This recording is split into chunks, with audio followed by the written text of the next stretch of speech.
राम,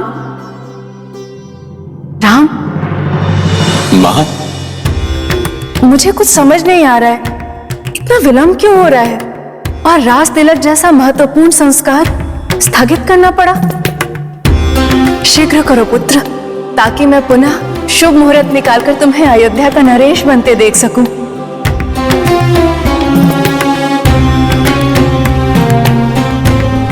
क्या हुआ पुत्र, सब कुशल तो है ना?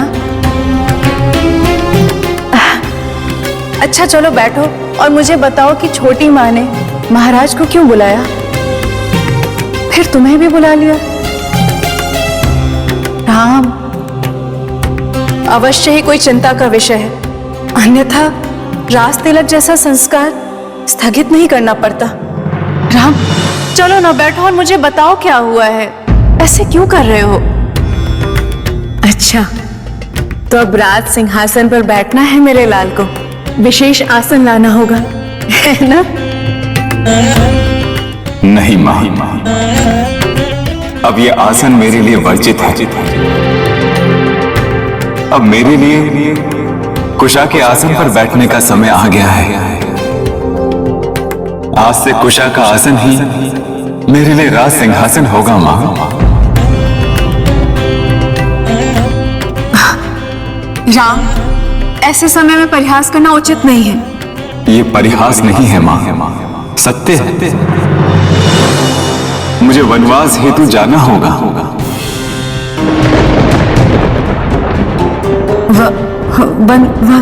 वनवास?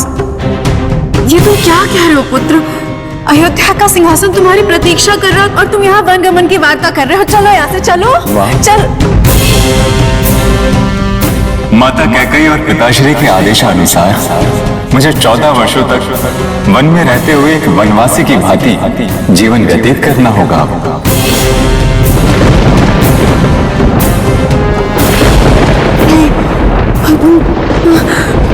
तुम्हारे पिताश्री, उन्हें तो स्वस्थ तो है ना? उन्हें कुछ हुआ तो नहीं है ना राम? माँ, पिताश्री स्वस्थ हैं, किंतु एक छोटी सी बात ने उन्हें अत्यंत दुखी कर रखा है। तो छोटी सी बात नहीं है। नहीं माँ, वर्षों पूर्व पिताश्री ने माता कैकेयी को 2 वरदान देने का वचन दिया था और माता ने वो वरदान मांग लिए हैं। उन दोनों वरदानों के अनुसार मेरे अनुज भरत को राज्य का उत्तराधिकारी बनाया जाएगा।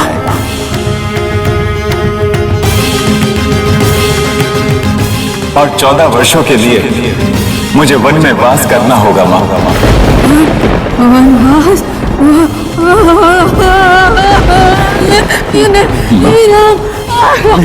वनवास? संभालिए माँ स्वयं को। आपने सदैव मुझे वीरता और सहनशीलता का पाठ पढ़ाया है, किंतु आप स्वयं ही इतने दुर्बल और अधीर हो रही हैं। नहीं माँ, आप तो अयोध्या की महारानी हैं माँ, आप इस प्रकार विलाप करेंगी तो मैं 14 वर्षों के लिए वन में कैसे रह पाऊंगा माँ? यह संभव है राम, तुम्हें अवश्य भ्रम हुआ होगा। कैकेयी कौन होगी तुम्हें वन में भेजने वाली? हाँ, कैकेयी तो सबसे अधिक, मुझसे भी अधिक तुम्हें चाहती थी पुत्र। राज तिलक के लिए सबसे अधिक वही उत्साहित थी तुम्हारे लिए। कैकेयी माँ, विधाता कब किसका मन फेर दे ये कौन जान सकता है? ये किसी और का नहीं, मात्र उस विधाता का ही निर्णय है। नहीं, विधाता इतना विपरीत नहीं हो सकता। अवश्य महाराज को वश में करके कैकेयी ने दुष्टता की है। अपने पुत्र को राजा बनाने के लिए ये कुछ चक्कर रचा उसने। वो भी तो माँ है, और कौन माँ नहीं चाहती कि वो अपने पुत्र को सम्मान पाते हुए देखे। और यदि पुत्र समर्थ हो तो वो राजा भी बने, और मेरा अनुज भरत समर्थ भी है। यदि राज्य सिंहासन पर मैं बैठूं या भरत, उससे कोई अंतर नहीं पड़ता मां। किंतु अकस्मात ही वनवास, इतना अकस्मात तो दुर्भाग्य भी आगमन नहीं करता मेरे पुत्र। तुम्हारे वनवास जाते ही अयोध्या का भाग्य सो जाएगा।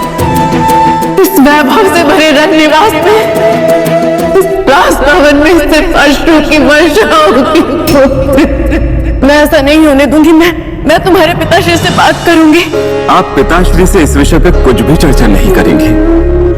आप राम की माँ हैं, मुझे रघुकुल की रीति को निभाना ही होगा माँ। पिताश्री के वचनों की मर्यादा बनी रहे यह आवश्यक है माँ, अन्यथा हमारे वंश की कीर्ति को कलंक लगते देर नहीं लगेगी माँ। उनका आदेश मेरे लिए परमात्मा के आदेश के बराबर है।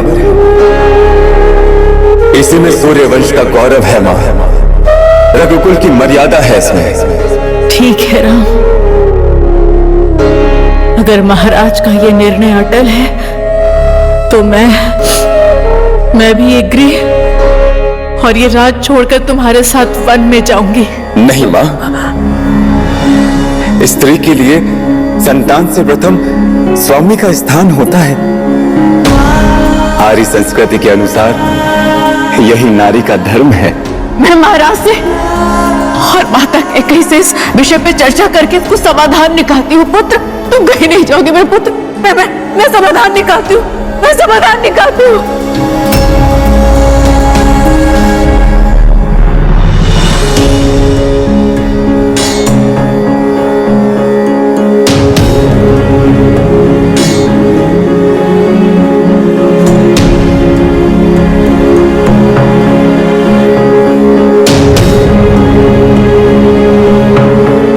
अब क्या मुझसे भी शुद्ध है महाराज? मुझसे क्या त्रुटि हो गई जो आप मेरी ओर देखना भी उचित नहीं समझते? आपके नेत्रों से बहते अश्रु आपकी विवशता का प्रमाण है। ये बता रहे हैं कि जो निर्णय लिया गया है वो आपकी सहमति से नहीं है, किंतु अंतिम निर्णय तो आपका ही था ना महाराज।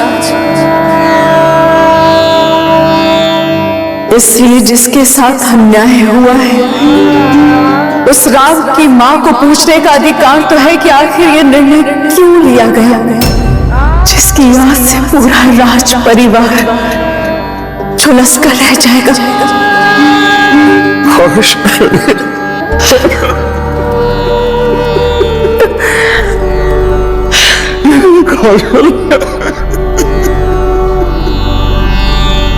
महाराज, आप जैसे महापराक्रमी अयोध्या नरेश को यूं विलाप करना शोभा नहीं देता। शांत होकर विचार कीजिए। राम मेरा पुत्र है। राम के बारे में निर्णय लेने से पूर्व आपको मुझसे पूछना चाहिए था, क्या एक मां का अपने संतान के प्रति कोई अधिकार नहीं? महाराज, एक मां को उसके अधिकार से वंचित रखकर बहुत बड़ा पाप किया गया है। उस पाप का भार ये राज परिवार भोगेगा। क्यों लिया गया ये निर्णय?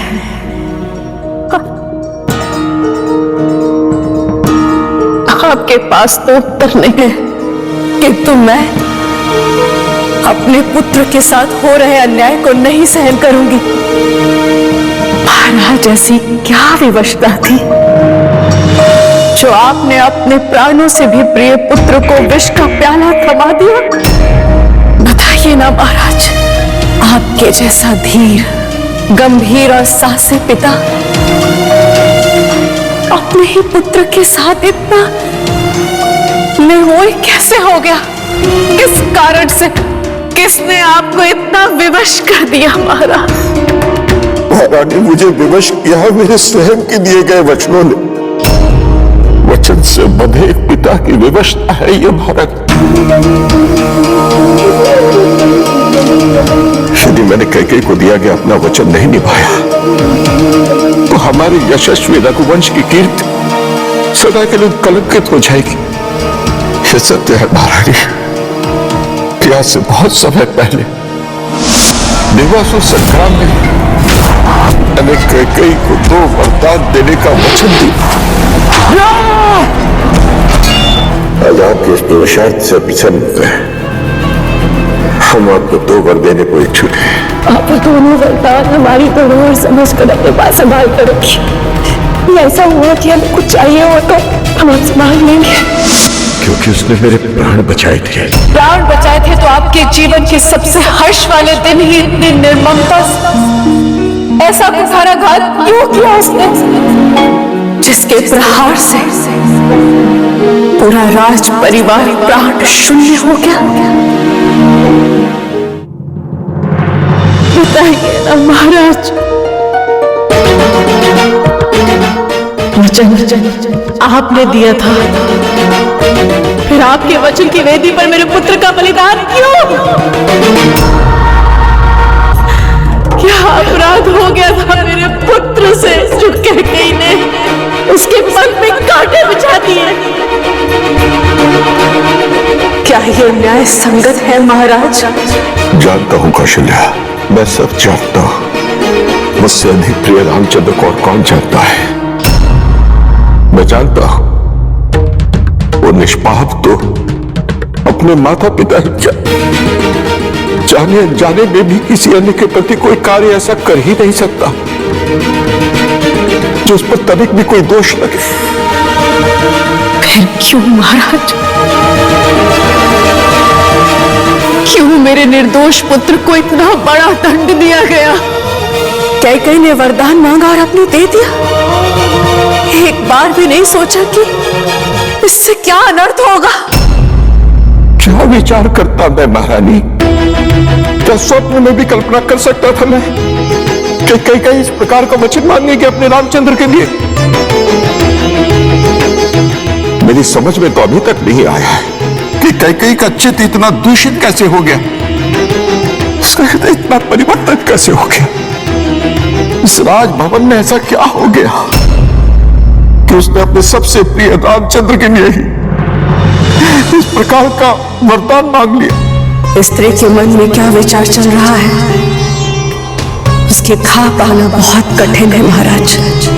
वो क्या कर रही है और अकस्मात क्या कर बैठेगी ये कोई नहीं समझ सकता, किंतु आप तो पिता राजा है आर्यव्रत के, आपका न्याय तो पूरे संसार में प्रसिद्ध है। फिर आप कैसे इतना बड़ा अन्याय कर बैठे अपने पुत्र के प्रति?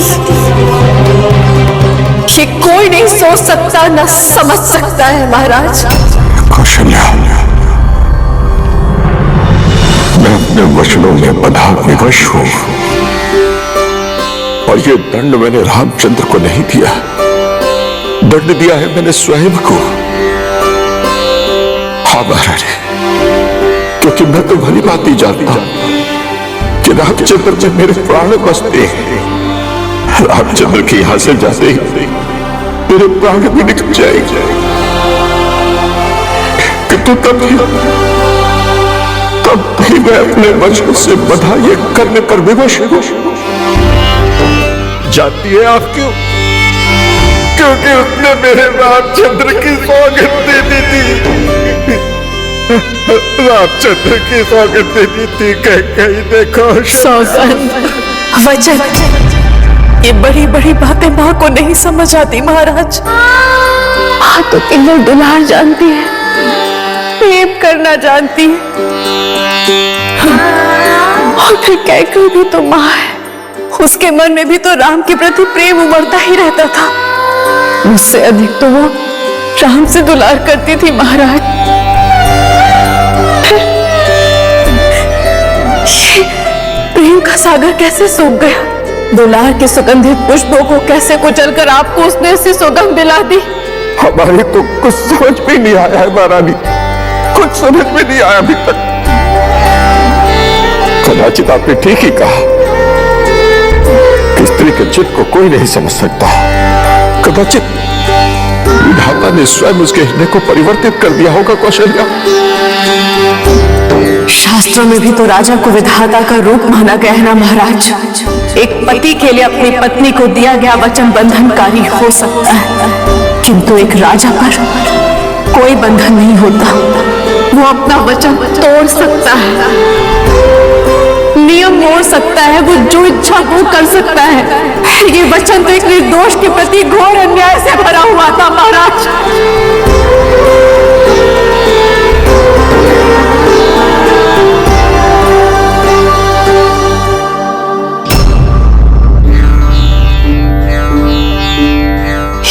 आंचल फैलाकर अपने राजा से, अपने विधाता से, अपने पुत्र के न्याय की गुहार मांग रही है। राम को न्याय दीजिए महाराज, मेरे राम को अपने माँ के आंचल से दूर मत कीजिए महाराज, दूर मत कीजिए। तो तुमने भी ये सोच लिया कि हम अपने रामचंद्र के साथ कभी जानबूझकर अन्याय कर सकते हैं? दुर्भाग्य मेरा है महारानी कि मेरे इस वचन, मेरे जीवन के सबसे बड़े सुख के दिन को इस तरह दुख और विषाद के दिन में परिवर्तित कर दिया, और मैं कुछ नहीं कर पाया। हाँ जी महाराज,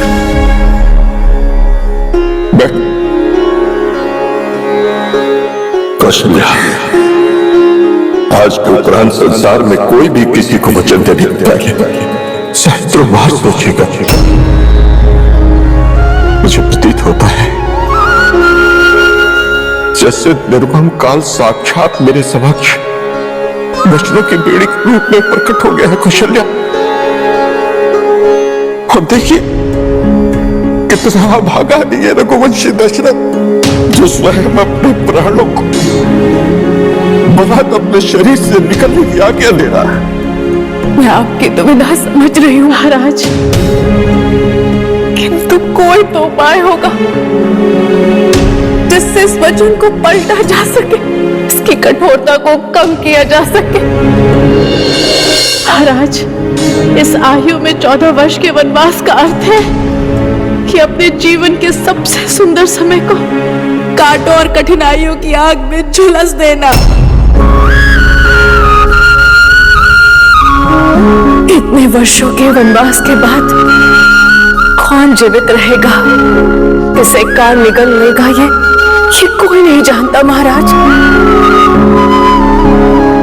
जब तक मेरा राम लौट कर रहेगा तब तक मैं जीवित बचूंगी भी या नहीं, या उसके दुख में रो रो के प्राण दे दूंगी, मुझे स्वयं ये भी ज्ञात नहीं है महाराज। आपको इस निर्णय को पलटना होगा।